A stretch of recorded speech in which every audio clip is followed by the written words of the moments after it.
mashg'ulotda ishtirok etdim.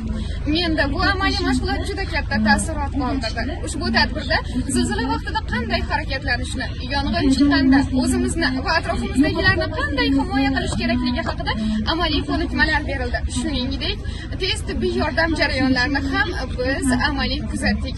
Bu tadbir men uchun juda katta bilimlar manbai bo'ldi. Eng muhimi, hayotda hamisha inson sergak bo'lishi, har qanday vaziyatga ham jismonan, ham ruhan tayyor bo'lish kerakligini angladim. Men Toshkent davlat tibbiyot universiteti talabasiman. Bugun kelajak soati butuni ostida o'tkazilgan Xavfsiz hayot nomli amaliy mashg'ulotda qatnashdim.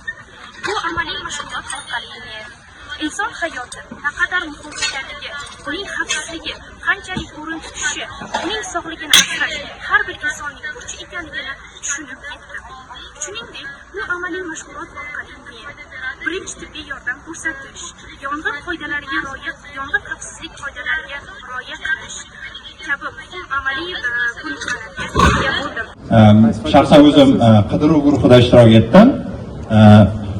Agar yong'in sodir bo'lgan taqdirda jabrlangan shaxslarni birinchi navbatda topish va ularni keyingi guruhlarga yetkazish, ularni joylashgan joylarini aniq yetkazish, albatta o'sha jabrlangan fuqaroni hayotini saqlab qolishga yordam beradi.